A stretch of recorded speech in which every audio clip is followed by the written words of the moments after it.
Hello friends और students. पिछले video में हमने जाना सिंचाई के स्रोत और सिंचाई के नए और पुराने साधनों के बारे में। उस वीडियो के बारे में आप हमें कमेंट में ज़रूर बताएं। इस वीडियो में हम जानेंगे सिंचाई की प्रमुख विधियों जैसे जल प्लवन विधि, क्यारी विधि, कुंड विधि, थाला विधि, बराहा विधि, छिड़काव विधि, ड्रिप विधि आदि के बारे में। किसी भी फसल के सफल उत्पादन हेतु पानी यानी सिंचाई की बहुत आवश्यकता होती है। तो सिंचाई हेतु विभिन्न साधनों का प्रयोग करते हैं जैसे कुआं, तालाब, नहर और नलकूप आदि। जल स्रोतों से पानी को खेत तक पहुंचाने के लिए श्रम और पूंजी की आवश्यकता पड़ती है। इसलिए ये आवश्यक हो जाता है कि जल का उचित प्रयोग हो और फसलों पर सिंचाई लागत न्यूनतम हो। पेड़ पौधों की समुचित वृद्धि एवं विकास के लिए तथा सिंचाई लागत को कम से कम करने के लिए बहुत सी विधियाँ प्रयोग की जाती हैं।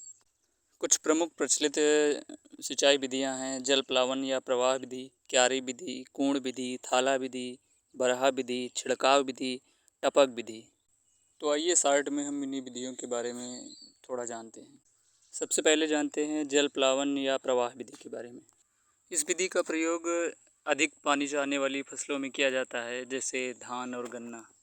इस विधि का प्रयोग समतल खेत में करते हैं जिसमें खेत के किसी भी भाग में पानी को चला दिया जाता है तथा खेत का आकार बहुत बड़ा होने पर उसे छोटे भाग में बांट लिया जाता है। इस विधि से सिंचाई करने में आसानी होती है तथा समय की बचत होती है। लेकिन ढालू खेतों तथा कम पानी चाहने वाली फसलों में इस विधि का प्रयोग अनुपयुक्त होता है। सिंचाई की दूसरी विधि है क्यारी विधि। यह विधि लगभग हर फसलों के लिए अच्छी मानी जाती है। इस विधि में खेत को समतल करके किसी एक तरफ ढलान दे दिया जाता है। इस विधि के अंतर्गत खेत को लंबाई में बीचों बीच में एक मुख्य नाली बनाई जाती है और इस नाली के दोनों तरफ छोटी छोटी क्यारियाँ बनाई जाती हैं जिससे पानी मुख्य नाली से होते हुए बारी बारी से सभी क्यारियों में जाता रहता है। सिंचाई के साधन मिट्टी के प्रकार, फसलों के प्रकार आदि के हिसाब से क्यारियों का आकार छोटा या बड़ा होता है। इस विधि से खेत में पानी समान रूप से भर जाता है तथा अधिक और कम पानी चाहने वाली फसलें की सिंचाई की जा सकती है। इस विधि से सिंचाई के जल का समुचित उपयोग होता है और कम पानी में अधिक क्षेत्रफल सींचा जा सकता है। सिंचाई की अगली विधि है कुंड विधि। इस विधि का प्रयोग मेड़ पर बोई जाने वाली फसलों जैसे गन्ना, आलू, चुकंदर, शकरकंद आदि में किया जाता है। इस विधि में फसलों की दो पंक्तियों के बीच में एक पतली नाली बना दी जाती है जिसे कुंड कहते हैं। कुंड को हमेशा लंबाई में और ढालू तरफ बनाया जाता है और इन कुंडों को मुख्य नाली से जोड़ दिया जाता है जिससे पानी इन कुंडों के माध्यम से खेत के अंत तक पहुंच जाए।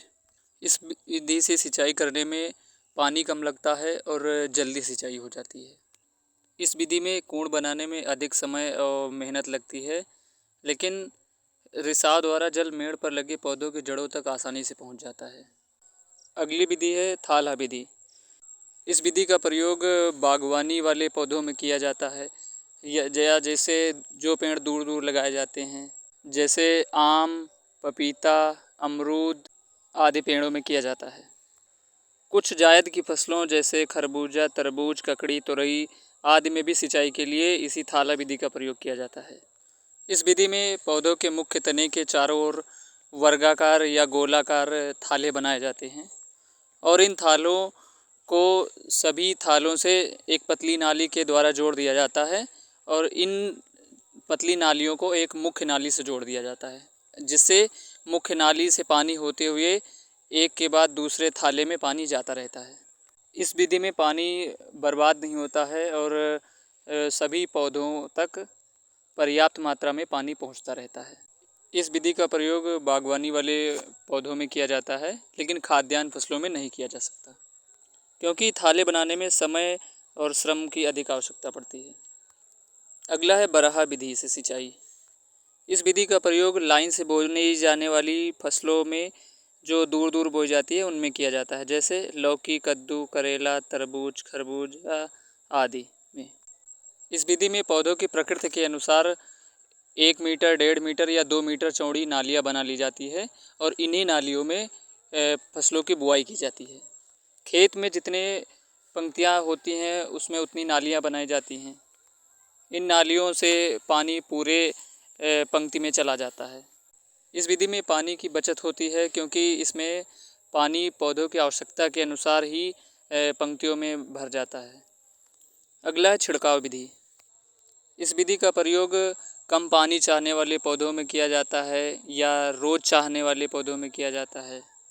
साथ ही इस विधि का प्रयोग वहाँ पर ज़्यादा होता है जहाँ पर पानी की कमी होती है और भूमि समतल नहीं होती।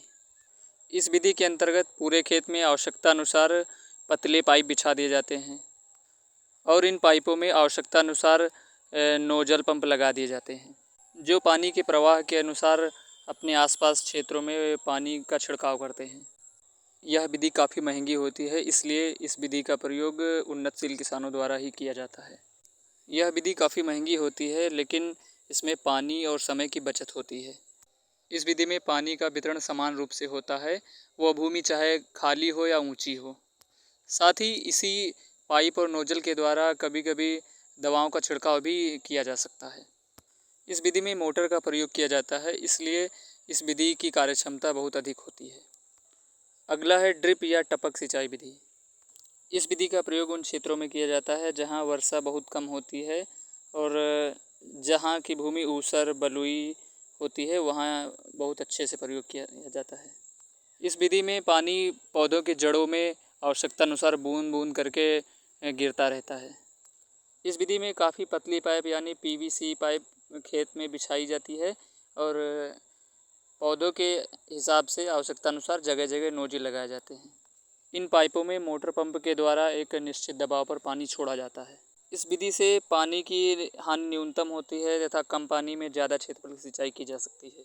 इस विधि में भी खेत का समतल होना अनिवार्य नहीं है, लेकिन पाइप में बहने वाले पानी को साफ और सुथरा होना चाहिए। इस वीडियो में इतना ही और आगे नेक्स्ट वीडियो में हम कुछ महत्वपूर्ण विषय के बारे में बात करेंगे। आप इस चैनल को सब्सक्राइब करें और जानकारी उपयोगी लगी हो तो इसे शेयर भी करें। धन्यवाद।